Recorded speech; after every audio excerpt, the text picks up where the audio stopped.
आज रेखा आर्या जी का आवाज घेराव करने जा रहे हैं। यदि आपने संज्ञान इस मामले को नहीं लिया तो आगे शासन और प्रशासन को अपने घुटने के बलबूतों पे या इस देहरादून के ग्राउंड पर जिस तरह से एक कांग्रेस पार्टी ने जन्म लिया है, ऐसा ना हो मजबूरन पीआरडी जवानों को भी एक पार्टी का गठन करना पड़े। आज फुल एंड फाइनल है, चाहे हमें अपनी जान भी देनी पड़े तो भी हम देंगे, पर हम रुकेंगे नहीं। आज मंत्री जी को कोई गुलदस्ता नहीं, आज कोई गुलदस्ता नहीं, कोई फूल मारे नहीं, आज आक्रोश जताएंगे और उनके गेट के, उनके घर के आगे आक्रोश पीछे बड़ा जन सैलाब है, पीआरडी के जवान है।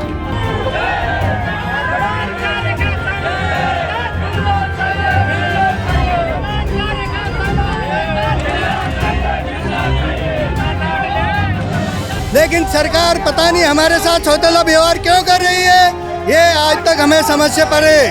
तपती धूप में 2.5 महीने से ये लोग एक तब बिहार मच्छरों में इतने भीषण गर्मी में बैठे हैं। आज इन लोगों ने 4 धाम यात्रा ड्यूटी करनी थी। मैं अपनी वर्दी को फूंक दूंगा, नहीं करूंगा, मैं अपनी वर्दी को आग लगा के फूंक दूंगा। और मैं इतने सबसे जवान से बोलना चाहता हूँ, सब अपनी वर्दी को फूंक के एक तरफ कर दो, नहीं करेंगे हम। चाहे भाजपा सरकार हो चाहे कांग्रेस सरकार हो, सभी ने जो है एक लॉलीपॉप दिया है और पीआरडी के जवानों को एक डिस्पोजल के रूप में जो है प्रयोग किया है। वो दिन दूर नहीं रहेगा कि 10-15 दिन में बाव वर्दी होके, वर्दी पहन के, लट्ठा लेके हम जंतर मंतर दिल्ली कूच करेंगे। हमें छला गया, हमें ठगा गया, हमें लूटा गया कि ये 650 रुपए में अपने बच्चों का भरण पोषण कर देंगे और जब आपकी 4 धाम यात्रा खत्म हो जाएगी उसके बाद आप इन जवानों को घर बिठा दोगे।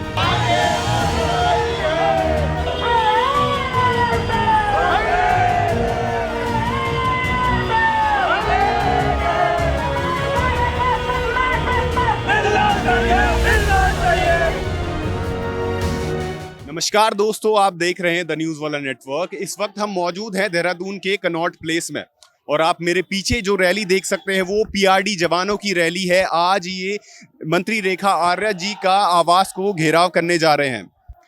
देहरादून एक आंदोलनों का शहर है और आंदोलनों के शहर में एक और आंदोलन हो रहा है, लेकिन ये आंदोलन अलग है क्योंकि आज जवान भिड़ने जा रहा है जवान से। ये पीआरडी जवान अपनी मांगों को लेकर काफी वक्त से धरने पे बैठे हुए थे एकता विहार में और आज ये प्रशासन से जो है विमुख होकर आज रेखा आर्या जी का आवाज घेराव करने जा रहे हैं। भैया, आज आवाज घेराव करने जा रहे हो, ऐसी जरूरत क्यों पड़ गई? देखिए, 21 सालों से पीआरडी का जवान जो है अनुशासित तरीके से अपनी जायज मांगों के लेके तमाम वर्षों से सड़कों पे उतरे हैं, परंतु सरकारों ने, चाहे भाजपा सरकार हो चाहे कांग्रेस सरकार हो, सभी ने जो है एक लॉलीपॉप दिया है और पीआरडी के जवानों को एक डिस्पोजल के रूप में जो है प्रयोग किया है। परंतु 21 सालों के उपरांत आज 22वें साल में पीआरडी के जवान ने एक हुंकार भरी कि अपने हक अधिकार की लड़ने के लिए आज इस तरीके से जो है रोडों पर उतरना पड़ा। और मैं सरकार से यह चेताना चाहता हूं कि यदि आज के महारैली के अभियान में यदि आपने संज्ञान इस मामले को नहीं लिया तो आगे शासन और प्रशासन को अपने घुटने के बलबूतों पे या इस देहरादून के ग्राउंड पर जो है जो टॉलरेंस की सरकार कहती है कि 0 टॉलरेंस हमारा चल रहा है, तो यदि पीआरडी के जवानों के अधिकार के पक्ष में यदि मामला नहीं हुआ, यदि जायज मांगों को आपने हमारे 2 सूत्रीय मांगों को जिसमें कि 365 दिन का रोजगार और उसमें होमगार्ड की तर्ज पे डीए चाहिए, मात्र 2 सूत्रीय मांगे हैं। हमने किसी भी जवान ने अपने पर्सनल रूप में कोई भी अपनी मांग नहीं रखी है। ये तो यहाँ पे 11,000 जवान की मांग है। जो कर्मी है पीआरडी जवान है वो पुलिस ड्रेस में भी दिख रहे हैं। सर, आज वहां पे जैसे हम देखे उनके घर के वहां पे पुलिस वाले ही लगे और आप भी पुलिस वाले ही जवान भिड़ने जा रहे हैं जवान से। सर, ये मेरे राज्य का दुर्भाग्य है। हम उत्तराखंड वासियों के साथ प्रदेश सरकारें जो भी आई, चाहे कांग्रेस की आई चाहे बीजेपी की आई, अभी यूकेडी का ऑप्शन बन रहा है, उसको मौका मिला नहीं। हमें छला गया, हमें ठगा गया, हमें लूटा गया। आज देखिए हमारा दुर्भाग्य, उत्तराखंड पुलिस का सिपाही देख लीजिए आप, सिपाही को 50,000 रुपये प्रॉपर वेतन है। होमगार्ड का जवान देख लीजिए आप, उसको 31,000 रुपये वेतन है। और दुर्भाग्य इस पीआरडी जवान का देख लीजिए सुनील लखरवाल का कि मेरा 19,000 रुपये वेतन है।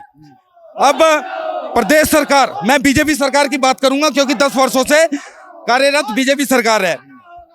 2 विभागीय मंत्री मेरे सामने आए, अभी जो वर्तमान में जो विभागीय मंत्री है उनके द्वारा जवानों के हित में कोई भी कार्य नहीं किया गया। 27 के चुनाव में क्या सरकार को इसका खामियाजा भुगतना पड़ेगा? बिल्कुल 101%। मैं तो प्रदेश सरकार को क्लियर आह्वान करता हूं, जिस तरह से एक कॉकरोच पार्टी ने जन्म लिया है, ऐसा ना हो मजबूरन पीआरडी जवानों को भी एक पार्टी का गठन करना पड़े अपनी जन समस्याओं को सुलझाने के लिए। सर अभी ये इनसे बात हुई तो वो बोल रहे हैं कि एक नई पार्टी गठित हो सकती है, क्या सरकार को खामियाजा भुगतना पड़ेगा इस बार के चुनाव में? पार्टी का तो पता नहीं, हम नेताजी के सुभाष चंद्र बोस की सेना है जो तिरंगा का सम्मान कर रही है, लेकिन सरकार पता नहीं हमारे साथ सौतेला व्यवहार क्यों कर रही है, ये आज तक हमें समझ से परे। सरकार को हमारा ध्यान रखना चाहिए, जो उन पीआरडी 1948 का एक्ट है, होमगार्ड आज हमसे आगे चले गया तो हमारे साथ सौतेला व्यवहार क्यों कर रही है सरकार? सरकार को अब हमारे 2 सूत्रीय मांगों को लेके हमारी मांगे पूरी करना चाहिए। बहुत बहुत धन्यवाद सर। बढ़िया शांति से आप एकता विहार में बैठे थे, आज आपको ये करना पड़ रहा है, ऐसा क्यों? मजबूरी है। धन्यवाद आपके चैनल को। शांति कहाँ है? सरकार से पूछा जाए कि आज ये वर्दी वाले जवान क्यों सड़कों पर हैं, इसका कारण क्या है? तपती धूप में 2.5 महीने से ये लोग एकता विहार मच्छरों में इतने भीषण गर्मी में बैठे हैं। आज इन लोगों ने 4 धाम यात्रा ड्यूटी करनी थी।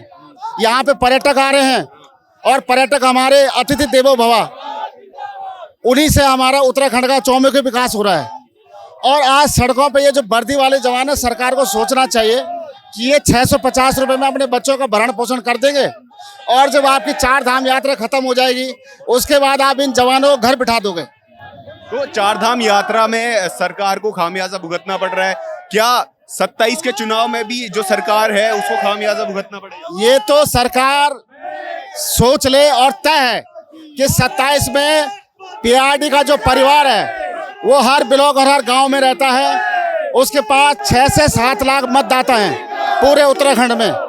अगर इस सरकार ने इन जवानों की सुध नहीं ली तो 27 में इसका खामियाजा सरकार को पक्का भुगतने के लिए तैयार है सरकार। दोस्तों आप देख सकते हैं पीछे बड़ा जन सैलाब है, पीआरडी के जवान है ये। कपड़े क्यों उतार रखे? मजा आ रहा है मुझे गर्मी में। हाँ पूरा अभी गर्मी में एकता विहार में बैठे थे, अभी यहाँ जाने की क्यों जरूरत है? बस सर इसलिए कि अपनी मांग पूरी करनी है, हमारी मांगे पूरी हों, होमगार्ड के तर्ज पे हमें मिलना चाहिए, क्योंकि होमगार्ड वाले को 30,000 प्लस छुट्टी सब कुछ मिल रहा है उनको, प्लस डीए मिल रहा है, पर हमें नहीं मिल रहा है। हम होमगार्ड से ज्यादा ड्यूटी करते हैं, होमगार्ड से ज्यादा ड्यूटी हम कर रहे हैं, ट्रैफिक में कर रहे हैं, हर जगह कर रहे हैं, पर सर हमें कुछ नहीं मिल रहा है, हमें कुछ नहीं मिल रहा उसके एवज में। खाली वर्दी दे रखी है, इसलिए हम वर्दी फूंक देते हैं, फिर वर्दी का क्या फायदा है? फिर अगर हमें वर्दी दे रखी है, इस वर्दी का कोई फायदा नहीं है सर, इससे बड़े फूंक दो फिर इसको। आज वहां जा रहे हैं आप घेराव करने, तो आपको रोकने वाले भी पुलिस के जवान ही, आज जवान पुलिस के जवान आए, कोई भी आए, लेकिन आज हम नहीं रुकेंगे। हाँ आज मार्च है तो मार्च है, आज फुल एंड फाइनल है, चाहे हमें अपनी जान भी देनी पड़े तो भी हम देंगे, पर हम रुकेंगे नहीं, क्योंकि इस वर्दी की है ना, वर्दी की इज्जत रखो। सबसे बड़ी बात है कि जो हमने वर्दी पहन रखी है उस वर्दी की इज्जत रखो सर, सबसे बड़ी बात ये। होमगार्ड वालों को सब कुछ मिल रहा है, पर हमें क्यों नहीं? जब 1948 की हमारी जब ये है जवान है 1948 के, तो हमें क्यों नहीं है? सरकार हमारे साथ क्यों भेदभाव कर रही है? आज ये आंदोलन के बाद भी कुछ नहीं हुआ, सरकार ने हुआ तो सर हम वर्दी फेंक देंगे, फूंक दूंगा मैं वर्दी, मैं अपनी वर्दी को फूंक दूंगा, नहीं करूंगा, मैं अपनी वर्दी को आग लगा ही फूंक दूंगा। और मैं इतने सबसे जवान से बोलना चाहता हूँ, सब अपनी वर्दी को फूंक के एक तरफ कर दो, नहीं करेंगे हम। तो इससे सरकार को बहुत बड़ा नुकसान नहीं होगा अभी चुनाव चाहे ना हो, सरकार को हम सरकार के बच्चे हैं, सरकार का राजा का फर्ज होता है एक प्रजा के लिए, राजा का फर्ज है अपनी प्रजा के बारे में देखे। अगर राजा ही हमारे बारे में सोचेगी तो फिर हम क्या करेंगे? हमारे बीबी हैं, बच्चे हैं, अब बताइए सर हम क्या करें? हम क्या करें सर, बताइए, खुद बताइए आप। हमारे बाल बच्चे हैं, सब लोग हैं, हम क्या करें आप बताइए? हमें इसमें पोजीशन में उतरना पड़ रहा है, बताइए, इतनी गर्मी में हमें उतरना पड़ रहा है, हम क्या करें बताइए? आप खुद बताइए कि हम करें क्या? क्या हम देश से अलग हैं? क्या हम होमगार्ड से अलग हैं? हम पुलिस से अलग हैं? क्या वही काम कर रहे हैं, हम काम नहीं कर रहे हैं? क्या हम ट्रैफिक में खड़े नहीं होते, जहाँ बोलते हैं हम वहाँ जाते हैं, हम मना नहीं करते? हम देश सेवा के लिए आगे हैं, अगर हमें बोलेंगे यहाँ छाल मार दो हम वहाँ मारने के लिए तैयार हैं। क्या हम देश के लिए सेवा नहीं कर रहे हैं? पर हमारे साथ में सर ऐसा क्यों, ऐसे भेदभाव क्यों है हमारे साथ में? हम गर्मी में उतर रखा, मैं भी टी शर्ट में उतर रखा, क्यों उतर रहा हूँ सर बताओ, है ना? मुझे अच्छा थोड़ी लग रहा है ना? पर सर ये कहने का मतलब ये है कि हमारे साथ में न्याय करो, अन्याय मत करो। हम राजा की प्रजा है, हमारे साथ में थोड़ा सा हमारे साथ भी देख लो, समान कार्य का समान वेतन हमारे साथ भी देख लो, नहीं तो हमारे बाल बच्चे हैं, सब कुछ है, हम क्या करेंगे सर बताओ, है ना? Thank you very much. Uttarakhand सरकार होश में आओ और वर्दी का सम्मान करो, ऐसे पोस्टर लेके यहाँ पे पीआरडी जवान निकले हुए हैं। और आप देख सकते हैं पूरा पीछे कनॉट प्लेस में इस प्रोटेस्ट को लेकर जाम भी लगा हुआ है और बहुत सारे जितने भी पीआरडी जवान मौजूद हैं यहाँ पे उनकी वजह से जाम लग रहा है। पर ये करना जरूरी है क्योंकि सरकार को चेताना जरूरी है। उत्तराखंड सरकार होश में आओ, वर्दी का सम्मान करो, ये पोस्टर लिखा है आपने। जी सर, आज घेराव करने जा रहे हो, क्यों? मंत्री जी द्वारा आश्वासन दिया गया था पहले हमारे प्रतिनिधि को बुला के, उस पर कोई कार्रवाई नहीं हुई, इसलिए आज ये गुस्सा उमड़ रहा है। इसीलिए इसमें गुस्सा उमड़ रहा है। सर, जो आप ये प्रोटेस्ट कर रहे हैं उससे आम लोगों को तो दिक्कत हो रही है। सर तो दिक्कत हो रही, तो हमें भी तो दिक्कत हो रही है। हम भी तो दिहाड़ी वाला तो हमसे ज्यादा ही कमाने लगा है। हम उससे भी गए गुजरे हैं इनकी नजरों में, यही है। तो पीआरडी जवान प्रोटेस्ट कर रहे हैं, चार धाम यात्रा हो, केदारनाथ बद्रीनाथ हो यहाँ पे, और इलेक्शन में भी उनकी तैनाती होती है, इससे सरकार को खामियाजा नहीं होगा? क्या करें सर, तो हम भी क्या करें, मजबूरी है, हमें भी उतरना ही पड़ रहा है। रोजी रोटी का सवाल है, घर वाले भूखे मरने की नौबत आ रही घर पे।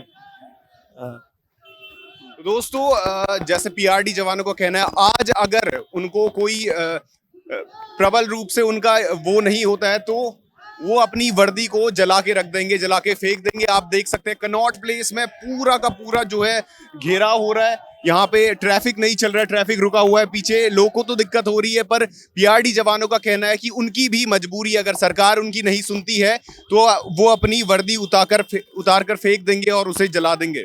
एकता विहार में बैठे बैठे आश्वासन पे आश्वासन दिया माननीय मंत्री जी ने।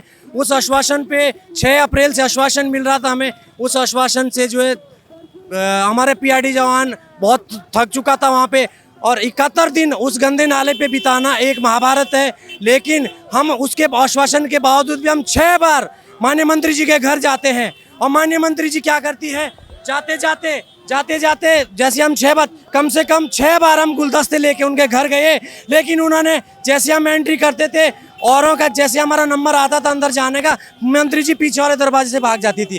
तो क्या कमी, हमने बोला जब आप हमारी सूद लेने नहीं आ रही, ना सरकार का नुमाइंदा आ रहा, ना कोई शासन प्रशासन से आ रहा, तो क्यों ना हम ही आपके घर आ जाएं। इसलिए हमने आज एकता विहार से यही मन बनाया, जब मंत्री जी हमें ना यहाँ आने के लिए मान रही, ना आश्वासन पे आश्वासन दे रहे हैं, तो क्यों ना हम ही उनके घर चले जाएं। इस मंत्री जी को गुलदस्ता नहीं, गुस्सा देखने को मिला। आज मंत्री जी को कोई गुलदस्ता नहीं, कोई फूल मारे नहीं, आज आक्रोश जताएंगे और उनके घर के आगे आक्रोश जताएंगे। आज भी कुछ इलाज नहीं निकला, अगर इसके बावजूद भी अगर इलाज नहीं निकला तो हम सेंट्रल गवर्नमेंट से एनओसी ले रहे हैं, और बावबर्दी अगले 10-15 दिन में आपको देखने को मिलेगा।